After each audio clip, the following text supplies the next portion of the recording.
আসসালামু আলাইকুম ভিউয়ার্স, সবাই কেমন আছেন? আশা করি আলহামদুলিল্লাহ সবাই ভালো আছেন। আমি আছি সুলতানুল আউলিয়া হযরত শাহ আলী বাগদাদী রহমাতুল্লাহি আলাইহি মিরপুর মাজার শরীফ। আমি এখন মাজারের ভিতরে প্রবেশ করব। সবাই দেখতে থাকুন আর আমার ভিডিওটি কেউ উপরে ধাক্কা দিবেন না, সবাই ভিডিওটি শেষ পর্যন্ত দেখে যাবেন। এই তো আমি ঢুকে পড়লাম মিরপুর শাহ আলী মাজারে। সবাই আমার পাশে থেকে ভিডিওটি শেষ পর্যন্ত দেখে যাবেন। তো এইখানে অনেক ফকির বসে থাকেন, অনেক মানুষ এই জায়গায় বসে থাকেন, দেখতে থাকুন। এখন আমি আপনাদেরকে দেখাবো শাহ আলী বাবার রওজা শরীফ। আর এইখানটাতে আপনার অনেক লোক ভিড় করে আছেন, এই গাছটাতে অনেক মানুষ অনেক কিছু করতেছেন। আর এই তো আমি ঢুকে পড়তেছি শাহ আলী বাবার রওজা শরীফ, যে দেখা যাচ্ছে অনেক মানুষ শাহ আলী বাবার মাজার জিয়ারত করে বের হচ্ছেন, দেখতে থাকুন। আর আমার হাতের বাম পাশের দরজাটা বন্ধ, যেহেতু নামাজের টাইম হয়েছে। এখন একটা দরজাই খোলা, এটাও কিছুক্ষণের মধ্যে বন্ধ করে দিবে। তারপরেও আপনাদেরকে একটু ভিতরে গিয়ে দেখাবো, দেখতে থাকুন।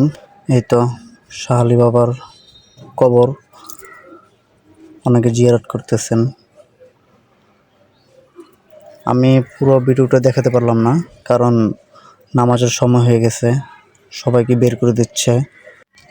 সব মানুষ তার কবর পাশে দাঁড়িয়ে কবর জিয়ারত করতেছেন, দোয়া করতেছেন। সময় স্বল্পতার কারণে সবাইকে বের করে দিচ্ছেন নামাজের জন্য। এখন এশার আজান দিবে, তো এখন কাউকেই ভিতরে থাকতে দিবে না। তারপরও আপনাদেরকে শর্ট টাইম নিয়ে দেখাচ্ছি। ওনার কবরটা মাশাআল্লাহ অনেক সুন্দর করে সাজিয়ে রাখছেন, অনেক সুন্দর মাশাআল্লাহ। একটু সামনে যাব, দেখতে পারতেছেন আপনারা এই জায়গাতে মোমবাতি আগরবাতি লাগানো আছে। আসলে মানুষ মোমবাতি আগরবাতি জ্বালিয়ে কি করে বা কি হয় এই জায়গায় মোমবাতি আগরবাতি জ্বালিয়ে দিলে, সেটা আসলে আমার জানা নাই। আপনারা যদি কেউ জেনে থাকেন তাহলে অবশ্যই কমেন্টে লিখে যাবেন। তো এখান থেকে আমি বিদায় নিচ্ছি, যাবার একটু সামনে। এটা হচ্ছে সিন্নির ড্যাগ, এই ড্যাগের ভিতরে মানুষ টাকা রাখতেছেন। আর একটা হাস্যকর জিনিস হচ্ছে এই ড্যাগের মধ্যে মানুষ তালা ঝুলিয়ে রেখে যায়। আসলে তালা ঝুলিয়ে রাখলে কি হয় সেটা আমাদের জানা নাই। আপনাদের যদি জানা থাকে অবশ্যই কমেন্ট বক্সে লিখে যাবেন, দেখি আমরা চাচা মেয়ের কাছ থেকে জানতে পারি কি না।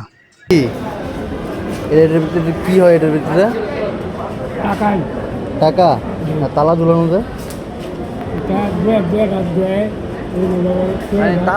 তালা ঝুলালে কি হয়? তালা ঝুলালে কি হয়? হ্যাঁ, কিছু হয় না। দেখেন দর্শক আপনারা,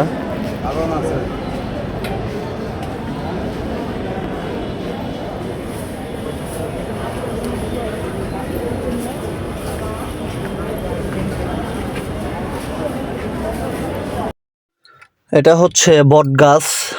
এই বট গাছে মানুষ আগরবাতি, গোলাপ জল আর অনেক কিছু দেয়।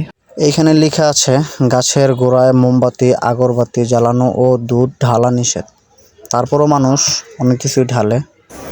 এই যে দেখুন আপনারা, আগরবাতি দিছে, অনেকে গোলাপ জল ঢালতেছে। এত কিছু নিষেধ করার পরও মানুষ অমান্য করতেছেন, আসলে এগুলো ঠিক না। আপনার কাছ থেকে বিদায় নিচ্ছি। আর আমার ভিডিওটি ভালো লাগলে সবাই লাইক কমেন্ট শেয়ার করে পাশে থাকবেন। ধন্যবাদ।